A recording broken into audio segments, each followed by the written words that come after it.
Dr. Wood, author of the book Miracles Minutes. My book Miracles Minutes is about getting out of physical pain. Been in practice 21 years. You can get out of pain in less than 30 seconds to 2 minutes if you follow the architecture I laid out for you in the book. It works. It works on 85% of the people. I tested this out. It's not just something I'm pulling out of my head. It's anecdotal, but it worked.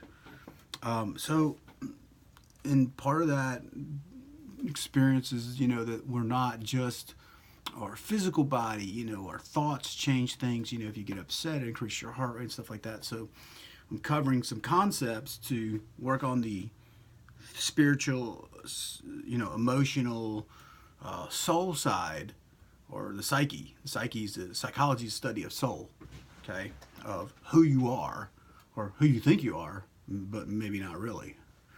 So I'm going to cover a context to help people understand of how you got here, maybe why your life's not working out. And so if you started out this is beautiful being that's the real you. You have an essence about yourself, like Beethoven just had an affinity for music. This is who he was. Some people have an affinity for dance. It's who they are. Some people love to paint, and they just that's who they are. Some people can sing. It's who they are. Some people think they can sing. That's not who they are. Like American Idol. Like you need friends. Like you may sing in the shower. That's fine, but no matter how much you practice, it's not going to work. It doesn't mean you're a bad person, but it's kind of like a football team. Like if you're the punter and you weigh 135 pounds and you're trying to be an offensive lineman, and you're going against 300-pound guys and you're not that strong, you can think all you want. Not unless you can hold your ground. You may be that rarity that does. But if you're getting your ass whooped every day, you might be out of position. It doesn't mean you're a bad person. You're just in the wrong position. So when you put the punter in the punter's position, now you shine. If you're a singer, you shine. You have natural talent that'll have to be developed. If you rely on your talent alone, you'll fail. There's a book out there called The Talent Code. I think, talent doesn't mean shit if it doesn't show up and doesn't do the work. Someone can outdo you who's lesser talent because they work harder. They develop their talent more than you did. So there's the core you, okay? So go over this architecture. You're born with certain loves, this desire in your heart to express yourself in a certain way, and this is a reflection of our creator, of this singing person, like, oh, that's cool, or this person who loves to dance or loves languages, and that's fine. Hey, be yourself. I'm all for it. I'm do the same thing with my kids. And then in the beginning you had unconditional love. You poop, your parents say, oh, you're so cute, and piss on everything. Oh, it's cute, and change the diaper. Oh, it's so cute, and I love you, I love you, I love you. Also, you start to get a little bit older, and it feels like the love kind of comes and goes. Sometimes they love me, and sometimes they don't. Well, this is the way a 3-year-old or a 5-year-old will interpret. I mean, you're 5 years old. Can you really interpret reality? You don't understand what's going on. You can't make sense of this stuff. So what happens is you start making up stories, about what happened. Well, my mama, she didn't kiss me today. Oh my God, here's the story, it means she doesn't love me. So that's what you tell yourself. Next thing you know, you start believing some shit about yourself. And you don't have to defend yourself. I don't have to defend I'm just a kid, I'm 3, and these people are big, and everybody's telling me my teacher told me I can't sing, or Einstein, I'm Einstein, and people told me I was stupid. My teachers told me I'm stupid, projecting upon this helpless creature who can't think for themselves, doesn't know who they are. The brain hasn't developed enough. So, you got all these wounds to the self, the soul, and believing all these lies about yourself. I'm not pretty, nobody, my daddy doesn't love me, and my mama hates me because she was always late picking me up from school, and every other kid picked me up, and blah, blah, blah, blah, blah. It means I'm not lovable. And this little voice inside you, this story you tell yourself, causes you to shrink. The beautiful person inside that everybody wants to see, like, we want to see how wonderful you are. And people just can't get past all this stuff. So then What happens is, so let me explain this architecture. So you have a child, and then eventually you go to the next phase, is you become the teenager, this rebel. So what the brain does, it creates this outer child, the problem child. I'll get my needs met. They didn't love me when I was little. I'll show them. I'll act up in school. Come give me some love. I'm in the principal's office again.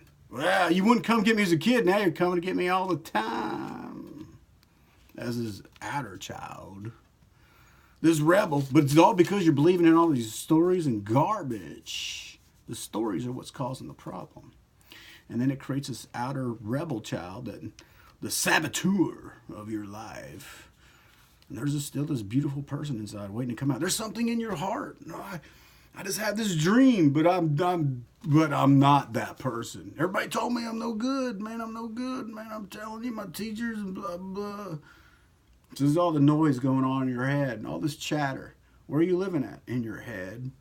What are you believing in? Bullshit. Stories about yourself. I mean, you're a wonderful person. You were born great. You're born incredible. You're born awesome.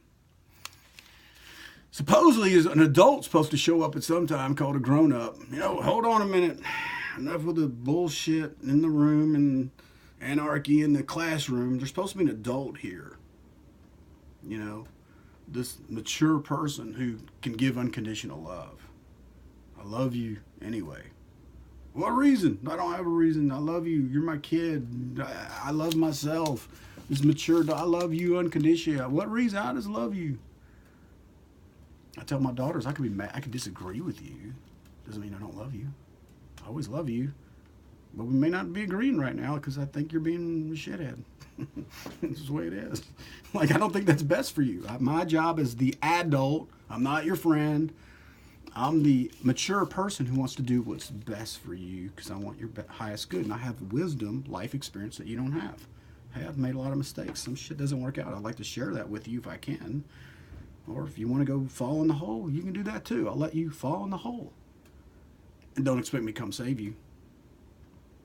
Okay? That's with my kids. Sometimes I'll help them, sometimes I won't. My job is to teach them to learn. But if you look at this archetype, what hasn't shown up is this adult person, this mature person who loves the little child within yourself. And you got to go into, hey, have you heard what you're saying to yourself? Have you heard all these nasty things? You're not pretty, you're not good enough. Why don't you write that stuff down on some paper? You ever heard your thinking? You ever thought about your thinking? Not just think, like you're living in your head so much you can't see your thoughts. You can't solve your problems in your head. Your brain can only handle about 5, it's like a desktop on your computer. You can only handle 5 things at once. And there's plenty of studies out there, multitasking. You're not multitasking. What you're doing is focusing on one thing for maybe 3 to 5 seconds. Then you focus on something else for 3 to 5 seconds. You need all of your attention to a matter to make a difference. So what you do is making your brain chaotic. It becomes beta waves. It's choppy. You make yourself nervous. You can't focus. You can't stay with a thought.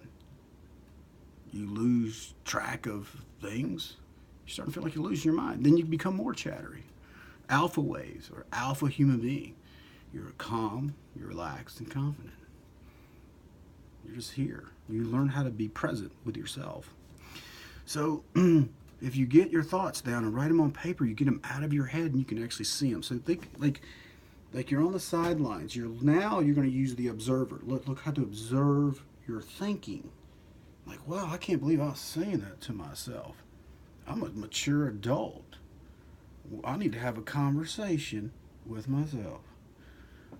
So, I've been kind of mean to myself. I choose to unconditionally love myself. I know as a child at a certain age, sometimes my parents were nice to me and sometimes they weren't. Sometimes my teacher liked me, sometimes she didn't. Sometimes I feel like I was loved and sometimes I feel like I wasn't loved. And it started to get kind of, I had love and then I don't have love. And I'm starting to get nervous because I need love. I just want to know I'm loved. Love yourself. You can love yourself always, 100%. If you start doing that and you can dissect, write all those things down on paper of what you say to yourself, you go, wow, I'm really kind of being mean to myself. That's how you start weeding your garden, pulling the weeds out. Okay? So if you plant a garden of tomato plants, leave it, come back a month later, I can tell you what your garden's full of: weeds. It's a natural state of the brain. Automatic negative thoughts. 70-90% of the thoughts go through your head are negative. How can you feel big inside if you're always stabbing yourself? Oh, no good. So, Dr. Wood just kind of getting into this architecture of, hey, look, at some point, you got to deal with the stories and the bullshit. Let your true self start to expand and grow. Love, this mature adult should come in and says, I'm going to love myself unconditionally. I care about me. I'm going to take care. I've been given a life. It's a blessing. I'm going to take care of myself, and I'm going to do what's best for me. And all these other people who don't live within me, they don't know what's best for me. Some people may, who's a really kind, who's also a mature adult who loves themselves, they may be able to help you out. But a lot of people don't even know who they are. They don't even have their shit together. Their life doesn't work, and they're giving you advice. Okay? I don't take advice from the fry cook at McDonald's. Not that they're a bad person on how to become a billionaire. I prefer to ask a billionaire because he's doing it. To the person who does it knows it, or has done it, or has trained others to do it. So your advice sucks. You're egocentric. You just think you know what you're talking about. As Bruce Lee said, to know and not do is not to know. So you're full of shit. Okay? If you can do it and you've trained others to do it, then you know what you're talking about. So be careful of people you take advice from. If their life isn't working, if their relationships suck, if they're not growing and becoming their best self, they're probably not the person you take advice from. They may be nice to you, but they don't know what they're talking about. You talk to the person who can do it, is doing it, has done it, and trained others to do it, and does it consistently and repeatedly, day in and day out. That person knows. And I don't care if you have a PhD. Not unless the PhD's trained a lot of other people to be just as successful. Dr. Wood, let you see this construct. The real you, beautiful you, always was beautiful. Some shit happened to your youth. You couldn't figure it out as a 5-year-old. You made up some bullshit stories about yourself. You sabotage yourself every day. You create this archetype of the self-saboteur, the teenager, the rebellious one who's going to prove to the world, I am lovable. Or you didn't help me then, I'm going to do it now. You ruin your relationships. You sabotage your career, your success. Oh.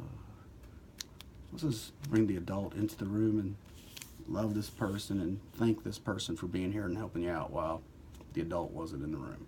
Dr. Wood, have a great day.